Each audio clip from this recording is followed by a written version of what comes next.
मध्य प्रदेश कांग्रेस में leadership crisis की चर्चा के बीच ये तस्वीरें कांग्रेस हाईकमान के कलेजे को ठंडक पहुंचाने वाली है। जीतू पटवारी और उमंग सिंघार की जोड़ी कांग्रेस के लिए उम्मीद की तरह सामने है, जिसके सहारे कांग्रेस 2028 की लड़ाई पूरे दम से लड़ने और जीतने का सपना देख रही है। जय वीरू की ये जोड़ी कांग्रेस के संघर्ष और विजन को आगे बढ़ा रही है। पीसीसी चीफ जीतू पटवारी जहां सड़कों पर उतरकर सरकार के खिलाफ मोर्चा खोल रहे हैं, वहीं नेता प्रतिपक्ष उमंग सिंघार विधानसभा में जनता से जुड़े मुद्दे उठाकर सरकार की चौतरफा घेराबंदी कर रहे हैं। मोहब्बत की होली है और जय वीरू की जोड़ी है। प्रदेश के जितने भी भ्रष्टाचारी गब्बर हैं, इनको सबको खत्म करेंगे। कांग्रेस लंबे समय से प्रदेश की सत्ता से बाहर है। बीच में कमलनाथ सरकार के 18 महीने छोड़ दें तो 20 साल से ज्यादा हो गए कांग्रेस को गद्दी से उतरे। जोड़ी की जुगलबंदी से कांग्रेस को उम्मीद। जीतू उमंग ने सरकार के खिलाफ खोला मोर्चा, सड़क पर उतरकर पटवारी कर रहे संघर्ष। सदन में सिंघार संभाल रहे विरोध की कमान। प्रदेश में 20 साल से कांग्रेस सत्ता से बाहर। बीच में 18 महीने कमलनाथ ने चलाई थी सरकार। 2023 की हार के बाद बदली एमपी कांग्रेस। युवा जीतू सिंघार को सौंपी गई कमान। दोनों बना रहे 2028 की लड़ाई का प्लान। श्योपुर उपचुनाव की जीत से बढ़ा उत्साह। जीतू उमंग से कांग्रेस को है जीत की चाह। पटवारी और सिंघार कांग्रेस को मजबूत करने टीम की तरह काम कर रहे हैं। वहीं बीजेपी इस जय वीरू की जोड़ी को सुपर फ्लॉप जोड़ी बता रही है। दोनों भी कई कार्यक्रमों में एक दूसरे से दूरियां बना करके रखते हैं। हकीकत तो यह है कि बुजुर्ग और पुराने जो कांग्रेस के नेता हैं, जो पुरानी जोड़ी है कमलनाथ जी की, पूर्व मुख्यमंत्री जी की, और वरिष्ठ नेता दिग्विजय सिंह, पूर्व मुख्यमंत्री जी की, कहीं ना कहीं ये दोनों श्री पटवारी जी और श्री सिंघार जी उन दोनों नेताओं को हाशिए पर ला रहे हैं, लाने की कोशिश कर रहे हैं। मध्य प्रदेश विधानसभा के बजट सत्र के दौरान भी दोनों नेताओं की जुगलबंदी देखने को मिली। एक तरफ जहां सड़कों पर जीतू पटवारी आंदोलन करते नजर आए, तो वहीं सदन में हर दिन उमंग सिंघार मजबूत विपक्ष की भूमिका निभाते दिखे। जीतू उमंग से पहले कमलनाथ और दिग्विजय सिंह की जोड़ी को भी जय वीरू की जोड़ी कहा जाता था। वो जोड़ी तो 2023 में प्रदेश में कांग्रेस की बैतरणी पार नहीं करा पाई। ऐसे में सवाल ये है कि नए जय वीरू क्या अपने भागीरथी प्रयासों से कांग्रेस को सत्ता की डुबकी लगवाने में कामयाब होंगे? सूरज शर्मा, बंसल न्यूज, भोपाल। नमस्कार, मैं हूं शरद द्विवेदी और आज का मुद्दा है कांग्रेस के जय वीरू। रिपोर्ट आपने देखी। जय वीरू होना आसान नहीं है। जैसा कबीर ने कहा है कि जब मैं था तो हरि नहीं, और अब हरि है तो मैं नहीं। यानी दो मिलकर जब एक हो जाते हैं तब जय वीरू होता है। बड़ा कठिन है साहब जय वीरू होना, बड़ा कठिन है। पिता और पुत्र नहीं हो पाते जय वीरू, भाई भाई नहीं हो पाते जय वीरू, क्योंकि ये द्वैत, जिसको डुअलिटी कहते हैं सनातन परंपरा में, जिसको दो बोलते हैं, ये दो कभी एक नहीं हो पाते। और राजनीति में यही सबसे बड़ी चुनौती है।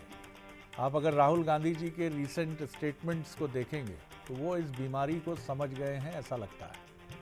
बब्बर शेर जंजीरों से बंधे हैं, ये कह के उन्होंने अपनी पार्टी के नेताओं को आईना दिखाया कि आप हैं तो शेर, लेकिन आपकी निष्ठा कहीं बंधी हुई है। दूसरी बात जो उनका एक और बहुत महत्वपूर्ण स्टेटमेंट है कि अब जिला अध्यक्ष ही सर्वे सर्वा होंगे, टिकट भी वही देखेंगे। ये तमाम चीज़ें बताती हैं कि उनका पार्टी की राज्य इकाइयों को भी निर्देश है कि भैया एक हो जाओ, शंकराचार्य जी के अद्वैत दर्शन को फॉलो करो।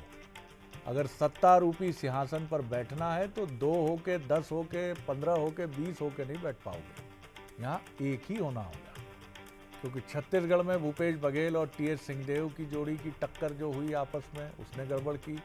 राजस्थान में शाश्वत संघर्ष चल ही रहा था, उसने परेशान किया।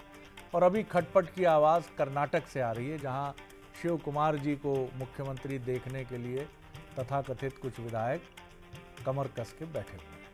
और कांग्रेस की बड़ी बीमारी यही है, जिससे वो राज्यों से खिसकती गई। तो मध्य प्रदेश में अगर जय वीरू नहीं होंगे तो टक्कर तो नहीं हो पाएगी।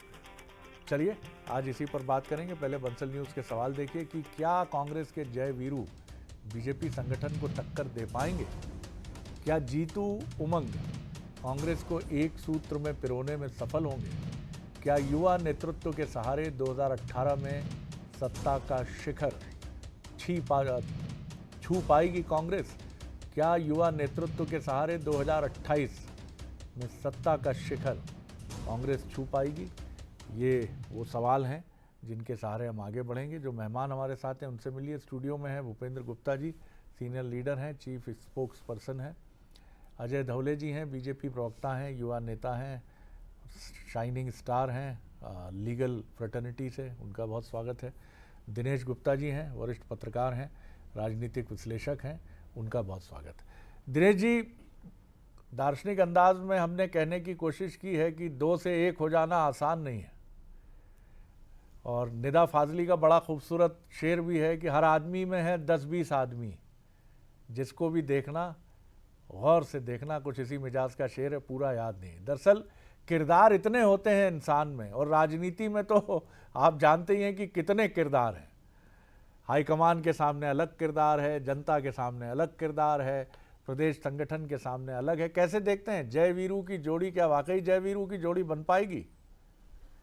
देखिए, जिसमें हमने जय वीरू की जोड़ी या इस तरह के बयान की राजनीति शायद पहले भी देखी है, और जिस फिल्म से ये पात्र आए हैं उसका जो अंत है, उसमें जय वीरू की जोड़ी जिस तरह से टूटती है वो सबको पता है। लेकिन आप देखिए, जो सत्ता का महाभारत होता है उसमें जय वीरू की जरूरत नहीं होती, ये कृष्ण अर्जुन की जरूरत होती है कि कृष्ण अर्जुन की तरह आप जो है इस युद्ध को लड़ें और सत्ता हासिल करें या अपने विरोधियों पर फतेह हासिल करें। यहाँ आप देखिए, कांग्रेस की समस्या ये है कि वो किसी एक व्यक्ति का नेतृत्व स्वीकार नहीं कर पाती। तो जब एक व्यक्ति का नेतृत्व नहीं होगा तो आपका संघर्ष होगा, और अभी चूंकि चुनाव का समय नहीं है और ये जो दोनों नए चेहरे हैं इन्हें अपने आप को प्रूव करना है कि ये लीडर हैं। अभी आप देखिए ना, दोनों एक ही इलाके से आते हैं, उनकी जो बाकी मध्य प्रदेश है, मालवा निमाड़ को छोड़कर, वहां इनकी क्या पहचान है, क्या सपोर्टिंग है, कांग्रेस का वर्कर इनको लेकर कितना भरोसा कर रहा है। पहले तो इनको खुद को प्रूव करना है कि ये जो है, जो तथाकथित गब्बर की वो बात कर रहे थे कि वो उन गब्बर से तब निपटेंगे जब उनके पास पीछे कोई जो है एक हौसला बढ़ाने वाले लोग होंगे। अन्यथा ये जो बयानबाजी है, यही इनका एक सबसे घातक कांग्रेस का जो होता है ना, अपने आप को बताना कि हम सर्वश्रेष्ठ और कर लेंगे। यहाँ जरूरत ये है कि जिसकी बात राहुल गांधी कर रहे थे कि जो बब्बर शेर है, जंजीरों में जकड़े हुए हैं, ये जंजीरों से मुक्त होकर लड़े और अपना जो कांग्रेस की ताकत है उसको अपने साथ लें। जी जी जी, अजय जी, कांग्रेस सीख रही है, सीखना पड़ेगा ही, सीखना चाहिए ही। और राहुल गांधी जी जिस तरह से रेट्रोस्पेक्टिव स्टेटमेंट्स के साथ सामने आए हैं, वो बताता है कि वो सीधी बात कर रहे हैं और पार्टी नेताओं की आंखों में आंखें डालकर कह रहे हैं कि ऐसे तो लड़ना आपके साथ आगे का रास्ता कठिन होगा। अच्छी बात है, लोकतंत्र के लिए बहुत अच्छा संकेत है कि मुख्य विपक्षी दल जो पार्टी देखी जा शरद रही जी, है। पहली बात तो क्योंकि आज की चर्चा फैक्चुअल होने से अधिक लॉजिकल है, तो निश्चित रूप से एक जनरलाइज रेफरेंस देना चाहूंगा, और मुझे लगता है कि आपका एक मध्य प्रदेश के विद्वत पत्रकार होने के नाते आपका भी उसको समर्थन मिलेगा।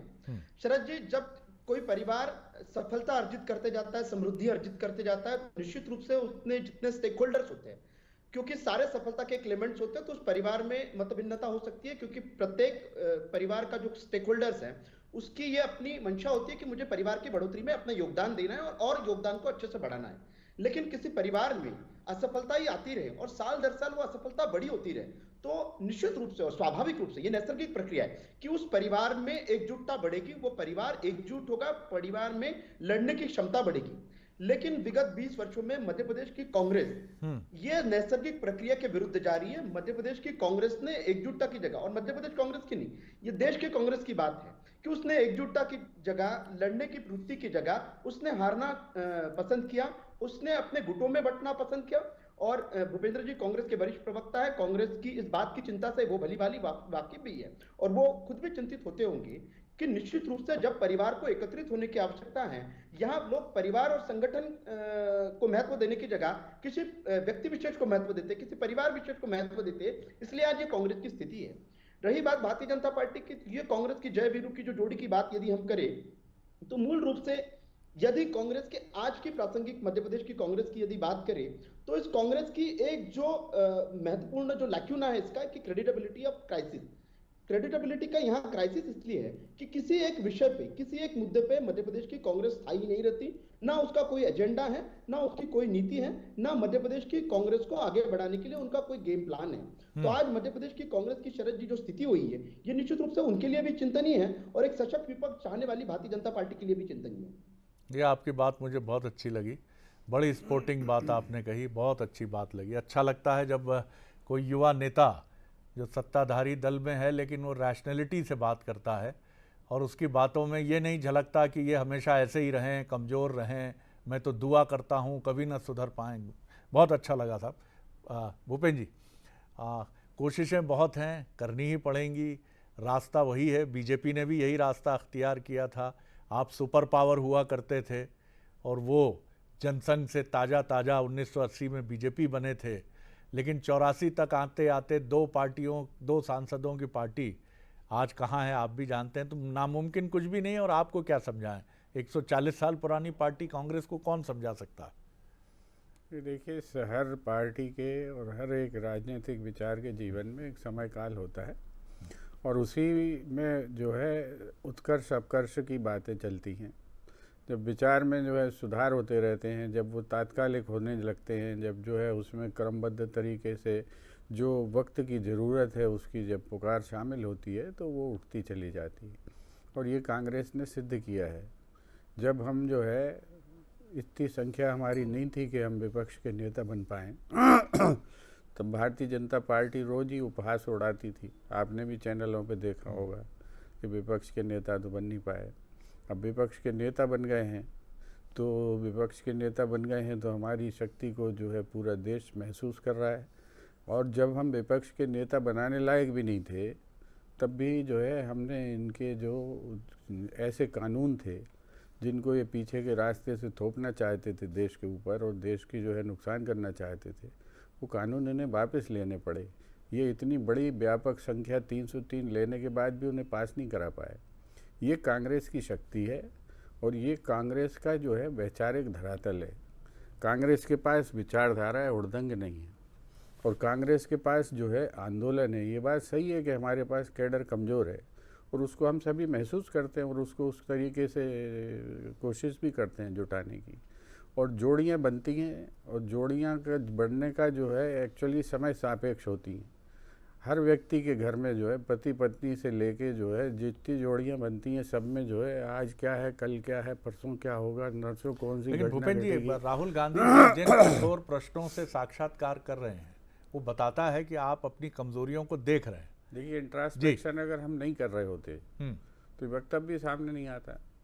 हम जब अपने अंतर्मुखी होकर हम अपनी कमजोरियों को जो है पर सोच कर रहे हैं, शोध कर रहे हैं, तभी तो ये पक्ष सामने आ रहे हैं। और वो पक्ष इसलिए सामने आ रहे हैं कि हम जो है अपने आप को रिस्ट्रक्चर कर रहे हैं, हम अपने आप को रीस्ट्रेटेजाइज कर रहे हैं और उसी के रास्ते पर हम आगे बढ़ रहे हैं। ये अभी हमारे पास समय है 3 साल का। रही बात एक और अभी बड़ी बात हुई कि हम लगातार असफल हो रहे हैं 20 साल, ये वो सब बातें, ये सब कागजी बातें हैं। क्या हमने जो है शाइनिंग इंडिया को जब धूल नहीं चटाई 2004 में, हम 10 साल बैठे रहे सरकार में, हमने जो है एक डूबती हुई अर्थव्यवस्था को बचाया, जिंदा किया और इस देश को एक भविष्य दिया है। तो ये ऐसे थोड़ी कि कांग्रेस को तो डिस्काउंट कर लेगा आदमी के, एक अपन ने एक जीप उठाई, जीप तालू से जड़ी, वो काम ख़त्म हो गया। हमें वो भी देखना पड़ेगा। हम आज 10 साल से नहीं है कि मान लीजिए सत्ता में, उससे कोई फ़र्क नहीं पड़ रहा है। लेकिन जो है जिस तरीके से संसाधनों की लूट, संसाधनों का जो है एकत्रीकरण और संसाधनों के ऊपर जिस तरह से हमले भारत में हो रहे हैं, कानून पर हमले हो रहे हैं, आप देखिए कोई देश है ऐसा जहाँ पर जो है कोई डींग मारते हुए कहता हो कि हम 1000 कानूनों को कचरे की टोकरी में फेंक देंगे। ऐसा कहीं दुनिया में किसी राज प्रमुख को देखा है आपने? लेकिन भारत में ये हो रहा है।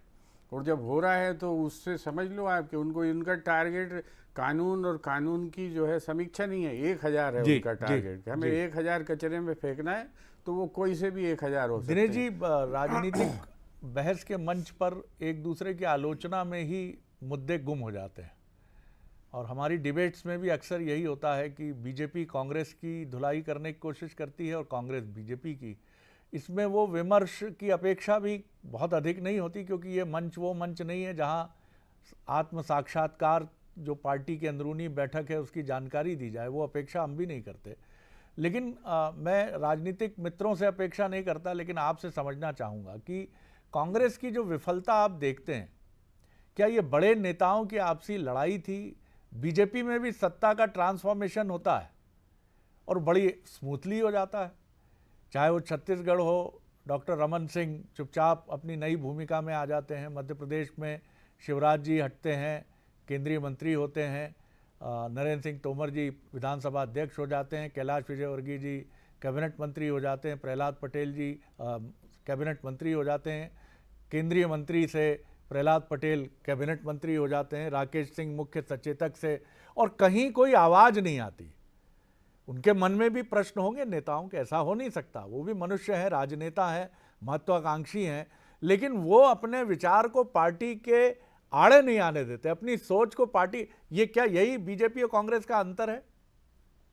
शरद जी देखिए, एक दौर ऐसा था कि कांग्रेस की जिस राजनीति का जिक्र आप कर रहे हैं वो पूरे देश में स्वीकार थी, और ये माना जाता था कि कांग्रेस इसमें माहिर है और वो एक मास्टर स्ट्रोक आखिर में लगाती है और वो फिर सारे वहां से पलट देती है। देखिए, जो है भारतीय जनता पार्टी में एक चूंकि एक काडर बेस्ड पार्टी है, और जो जो काडर वाली पार्टी होती है उसमें ये बड़ी स्वाभाविक सी है, वो काडर उसका अनुशासन का पालन करता है और उसी हिसाब से जो है अपने निर्णय में अपनी स्वीकृति देता है। देखिए, भाजपा के भीतर भी यदि शिवराज सिंह चौहान को बदला जाना था तो आप बताइए, क्या 2020 में जब उनको सत्ता वापस मिली थी तो क्या पार्टी बदल पाई थी? क्या नहीं बदल पाई थी वो पार्टी। वो तो चाहते उस वक्त तो सबसे अच्छा मौका था, लेकिन उन्होंने 23 तक का इंतजार किया और उसमें भी कई दिनों ये मंथन चिंतन चलता रहा कि किसे लाया जाए और कैसे एडजस्ट किया, उससे लेके आप केंद्रीय मंत्रियों तक को आपने चुनाव लड़ाया, लेकिन तब तक ये तय नहीं था कि चेहरा कौन होगा। लेकिन ये है कि आप चूंकि सफल हैं तो आपकी सफलता की तालियां सभी जगह जो है बजती रहती है। कांग्रेस की प्रॉब्लम ये है कि उसके जो अंतर विरोध हैं वो ऐसे होते हैं कि लोगों के बीच धारणा को मजबूत करते हैं। आप सबसे जो ताजा उदाहरण जो है कुर्ता फाड़ जो राजनीति है जिसने पूरा 2023 के चुनाव का परिदृश्य बदल दिया, वो तो उसी बात की पुष्टि करता है ना कि जो राहुल गांधी जो कह रहे थे कि यहाँ कोई जो बब्बर शेर है या जो दूसरी बी टीम काम कर रही है, ये बी टीम तो 2023 में एक्सपोज हुई थी ना कांग्रेस की, कि कौन लोग हैं जो कांग्रेस को नुकसान पहुंचा रहे थे। इसीलिए तो ये जो नए चेहरे आए हैं, लेकिन उन नए चेहरों पर पार्टी ने दांव लगाए। अब ये जो नए चेहरे हैं इनको जो मैं कह रहा हूँ बार बार कि इनको प्रूव करना है कि वो इन लोगों की जगह ले सकते हैं जिनको राहुल गांधी घर बिठाना चाहते हैं। इन्हें बताना है जनता को कि उनके मुद्दे वो समझ रहे हैं, वो समझ रहे हैं कि धर्म की राजनीति से उन्हें कैसे निपटना है, जाति की राजनीति से कैसे निपटना है। जिस जाति की राजनीति की कांग्रेस मास्टर मानी जाती थी, आज तो भारतीय जनता पार्टी उसकी किंग है और वो अपने हिसाब से चीजों को तय कर रही। बिल्कुल आपने ठीक कहा, और शायद एक वजह यह भी है कि कांग्रेस का विचार बहुत खंड खंड हुआ है। आज आज़ादी के बाद से अब तक जितने विभाजन कांग्रेस के हुए हैं शायद किसी राजनीतिक दल के हुए हों। श्यामा प्रसाद मुखर्जी भी कभी कांग्रेस में थे, बाद में जनसंघ और फिर प्रणेता बने पार्टी के, और आज दक्षिण उत्तर जितने भी राजनीतिक दल हैं उनमें जितने भी नेता हैं, प्रवर्तक नेता हैं, पीछे जाएंगे आप तो पाएंगे कांग्रेस के। इसलिए कांग्रेस का अपना विचार गुम हो गया, वो कहीं समाजवाद में खो गया, कहीं लेफ्टिस्ट में खो गया, कहीं वो टीएमसी में विलीन हो गया, कहीं एनसीपी में चला गया। लेकिन बीजेपी का नेता बड़ी घबराहट महसूस करता है अजय जी कि मैं, जैसे कि एक स्त्री का जब मायका छूटता है तो उसके मन में एक युवा लड़की जब दुल्हन बनती है तो वो सोचती है कैसे एडजस्ट करेगी। वही बात बीजेपी के नेता के मन में, अगर उसने पार्टी छोड़ी तो कहाँ जाएगा वो, क्योंकि विचार इतना सशक्त है। कितने सहमत और असहमत हैं आप इस बात से? शरद जी, इसी बात को आगे बढ़ाना चाहता हूँ और बहुत सुंदर बात आपने कही, लेकिन मैं भूपेंद्र जी मुझसे वरिष्ठ है लेकिन उनकी एक बात से असहमत हूँ। उनका कहना है कि कांग्रेस का एक विचार है, तो मैं उदाहरण के तौर पे और तुलनात्मक अध्ययन यदि करें तो विश्वसनीयता की, जिसकी मैंने बात की, क्रेडिबिलिटी का क्राइसिस, कांग्रेस में आज क्रेडिबिलिटी का क्राइसिस इसलिए है कि कांग्रेस स्वतंत्रता के बाद की कांग्रेस की यदि हम बात करें जो राजनीतिक दल बन गई, उसका ना कोई स्थायी एजेंडा है ना उसका कोई विचार है। लेकिन तुलनात्मक अध्ययन में यदि भारतीय जनता पार्टी का यदि आप विचार करें तो 1952 में स्थापित हुआ हमारा जो राजनीतिक परिवार है और 1980 में राजनीतिक परिवार को जो विस्तृत रूप से एक नया क्लेवर मिला, हमारा जो एजेंडा शुरुआत का था, चाहे 1952 के एजेंडा को आप ले लीजिए, यूसीसी, राम मंदिर का भव्य दिव्य निर्माण या आर्टिकल 370 का एब्रोगेशन, ये हमारे स्थायी विचार थे।